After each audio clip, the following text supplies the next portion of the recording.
Hey YouTube, it's Magician34, and I have your long-awaited top 5 cards of Flaming Eternity, which for those of you at home who are keeping track is the 14th set of Yu-Gi-Oh! First, we have to give an honorable mention to the poster child of the set, Sacred Phoenix of Nephthys. It had a significant impact on the game when it came out and for some time afterward, and even made it to the ban list. Not fully banned, but limited in number. And that's pretty darn good, and that's a big accomplishment. And in a slower and simpler era of Yu-Gi-Oh! Where the game was more balanced, it was a very potent card. I mean, 2400 was a lot bigger than it is now, basically.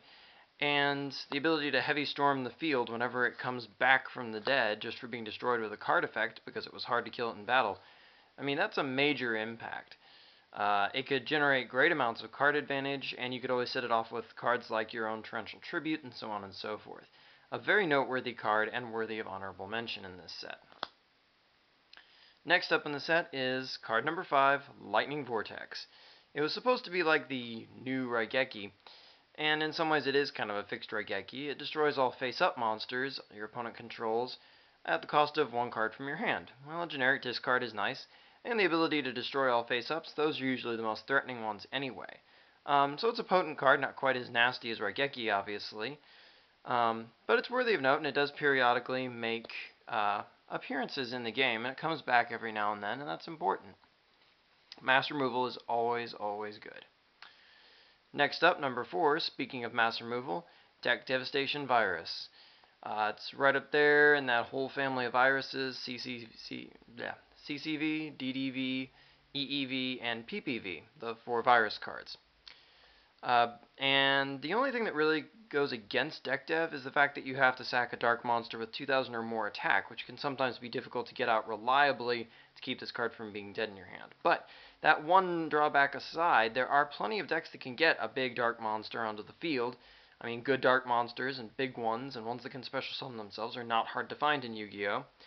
And for sacking it, which is often, say, in response to MST or Dark Hole or some other effect of theirs that might destroy the monster anyway, you get to do a crush card length effect that hits all the small monsters, 1500 or less.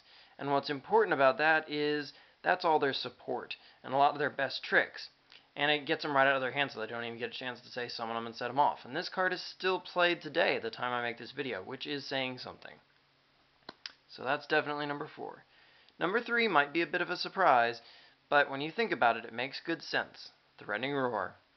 This trap is right up there with Waboku, but it prevents any kind of attacking, period.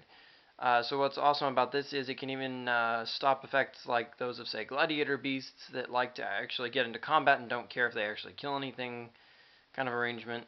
It's just a very powerful, cost-free way to shut your opponent off for a turn.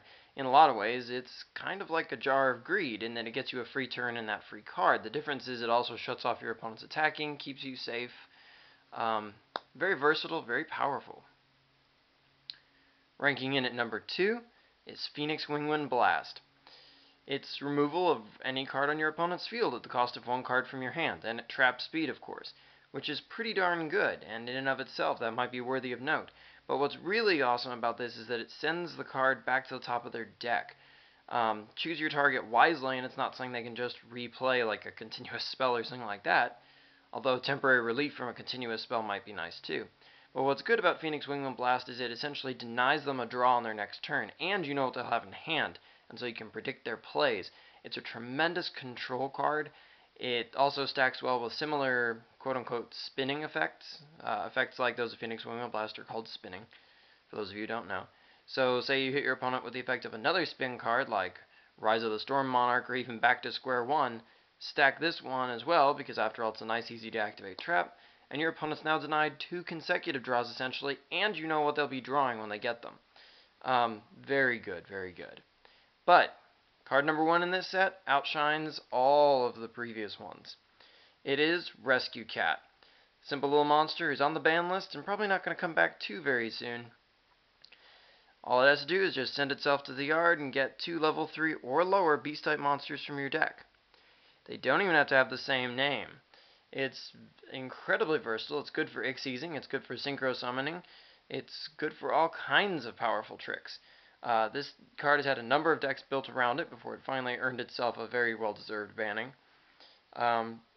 it's just the sheer versatility and power of it, the fact that it's easily searched itself. I mean, it's 4 stars and it's got a low attack and a low defense. It's that kind of incredible flexibility, versatility, playability that makes cards like this so powerful. And so it definitely earns spot number 1 on our top 5 cards of Flaming Eternity. And so, until next time, like, comment, subscribe, and check out my channel for more gaming content.